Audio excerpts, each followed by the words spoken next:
My name is Sheldon Murphy, owner-founder of TSM Roofing. My name is Tyler Murphy. I'm co-owner of TSM Roofing. Got into the roofing industry about the age of 14 growing up, tearing off roofs in our hometown for a family friend of ours that owned a roofing company. Down the road, I went to ASU to get a degree in business management, got it. Economy was really bad at that point in time, 2010. After my short college stint, got into the trades, went into an apprenticeship, continued to work for the roofing company on the side, and as he was getting older, he thought that he was looking to retire, and my brother and I kind of approached him about purchasing his company. Agreed. We went through the process of getting licensed and everything, and kind of last minute pulled the rug out from under our feet, and we decided late 2016 to just do it on our own. We could do it for a fraction of the price, and from that time forward, started TSM Roofing. I pretty much do all their admin stuff, so I'll send out the contracts once we get everything approved, get invoices out, and then warranties sent out once the job is closed. And then just general follow-up with clients during the builds just to make sure everything's going well. This is the first roofing company that I've personally dealt with that I really think that their integrity is very high. It's usually very straight to the point. We're going to give you all the information that we can possibly give you and go from there. Other people are like, well, I'm going to give you a little bit of fluff so that you don't notice this over here. And it's definitely, I really like this company. I haven't been here for super long, but I don't plan on leaving for a long time.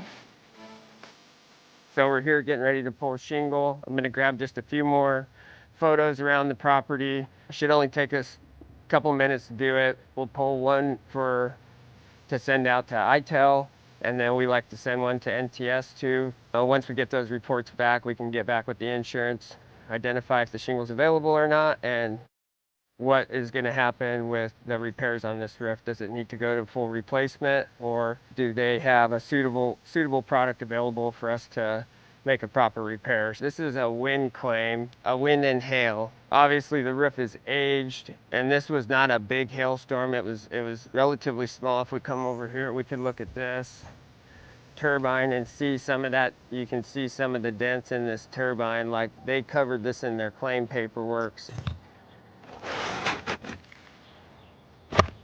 So there's our shingle. Standard when we go up on a shingle roof that we're measuring the shingle's width and its exposure. That helps us identify it to know if it's even worth going down this road.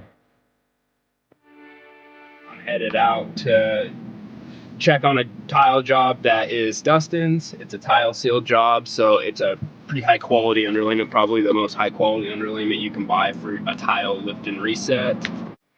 We're gonna head up on the roof right now. And this job has got some shingles on it too. So this is a little unique in Arizona. There's a lot of roof mounted AC units. And you can just see all of the fine dirt that comes off of this underlayment and how messy it is. Obviously we got it all tarped off, so it kind of surprises people.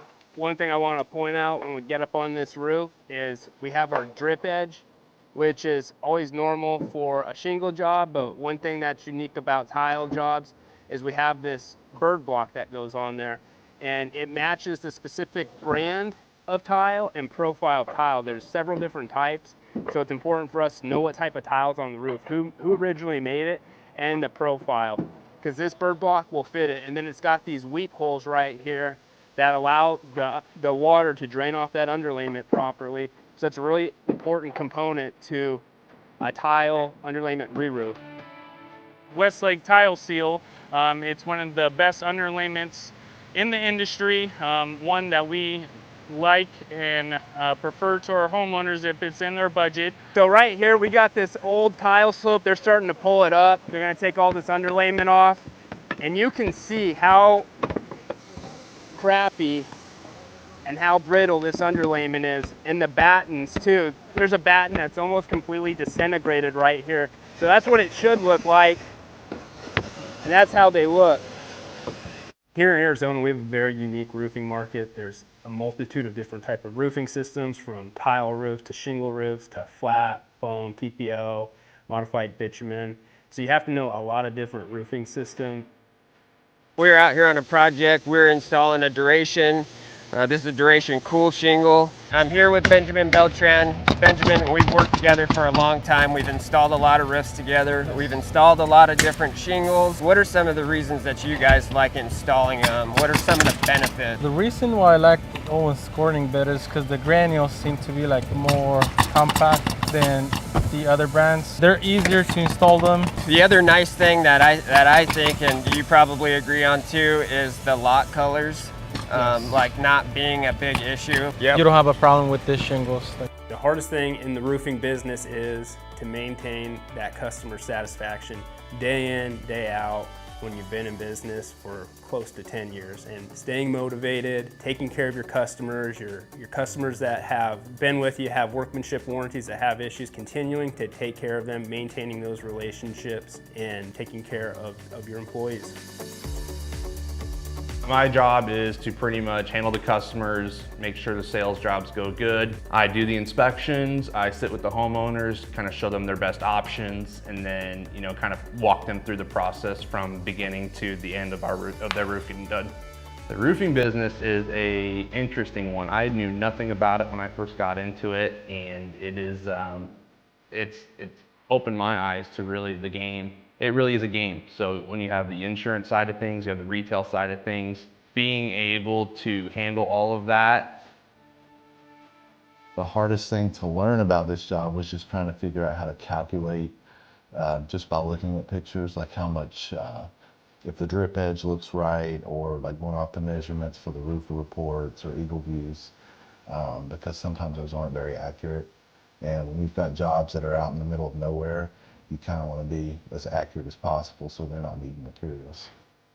We have a lot of competition. I think there's a lot of roofers in the Phoenix. What we've seen over the last year is just a wide variety of companies. It seems kind of like luck of the draw of who a homeowner has out and who they're picking. Sometimes we will just stand so far heads and tails above the competition that it's an easy decision for a homeowner. So door-to-door is one of the best ways to identify the roofs that have potential for storm damage, because you look for older roofs.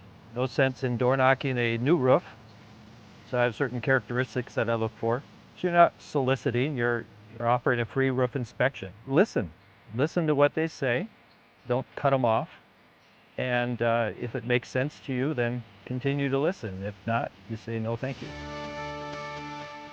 We are not storm chasers, more storm catchers, and trying to compete with some of these larger sales organizations has been a challenge, but you know, focusing on the customer, the quality, educating them on the process has made it a little bit easier on us and makes people kind of seek us out for that type of work. If you're the homeowner looking to hire a contractor, there's a lot of information out there on the internet nowadays. Do your homework. Start with Google, look at some reviews, make sure that they're legitimate reviews. You can determine that pretty quickly. How does their estimate look? Do you know what type of shingles they're putting on? Does it have ridge cap? Does it have ventilation, underlayment? All those things should be specifically laid out in the estimate, and it should be easy to understand and comprehend for a homeowner. If those items are not on it, or there's a lump sum price, it could be a red flag. And if you have somebody that is, you know, knocking on your door and trying to do a roof inspection, if you can't search them on Google real quick and find something, then they probably, you know, you maybe want to call somebody else to come take a look at that roof.